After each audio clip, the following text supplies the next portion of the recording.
I can't say anything, they've said it all, but I do want to say this. I've been blessed since 1996 really, by knowing Miss Geraldine Day, the widow of Leon Day. Otherwise, I wouldn't be here because of her and these men.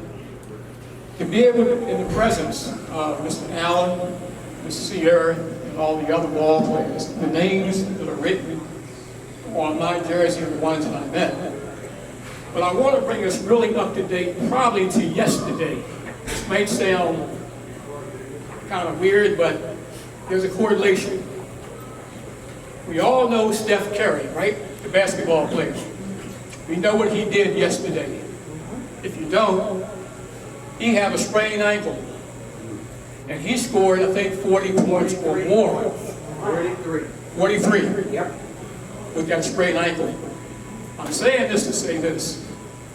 The way he plays the game, and all the other black professionals plays the game, how good he is, that's how good they were.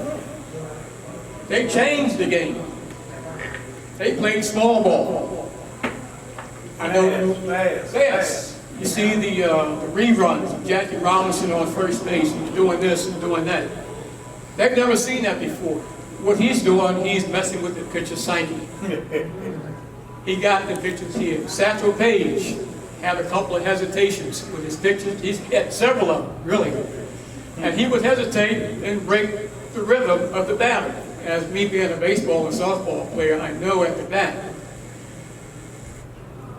Jackie not only started the game in the game of 1947, the year I was born, I must say, but Jackie opened the door not for just the Negro League players. He opened the door for Latinos, Cubans, everybody. That door was up once he got in, everybody. And when I see the baseball players, the basketball players, the football players of today making mega dollars, it hurts me. Due to the fact that these men sacrifice, like Mr. Allen said, 3 games in one day. Sweaty, on a bus with no air conditioning, traveling through certain towns. They sacrificed. Couldn't eat in certain places. Had to keep going, couldn't stop. They did a whole lot. They paved the way for a lot of us. The Tuskegee Airmen, in the same boat. And I had the pleasure of meeting 2 of the Tuskegee Airmen, Dr. Barr and Lieutenant Louis. And I know, even though I wasn't there, but in my heart of hearts, I know what these gentlemen did. That's why I approached the Baltimore County School Superintendent, the Baltimore City School Superintendent. Why not have a curriculum in the schools of Negro League Baseball? And he thought it was a great idea. Dr. Williams, Baltimore County School Superintendent, he's going to work on that.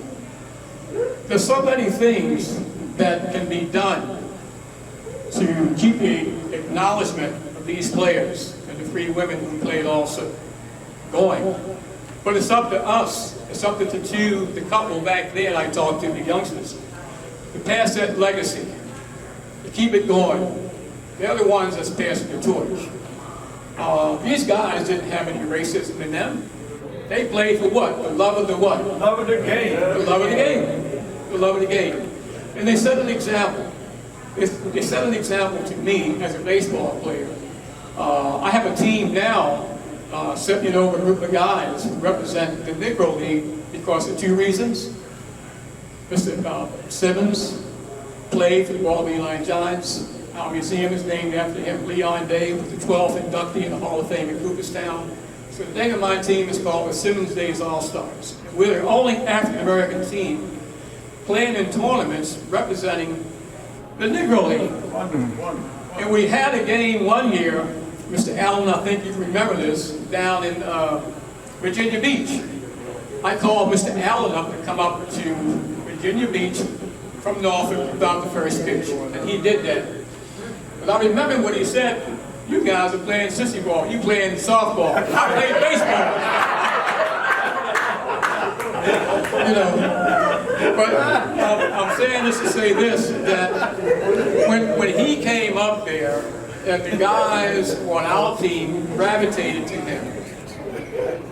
And the other opposing teams gravitated to him. They knew they were amongst a star, someone in history, someone who planted the seed.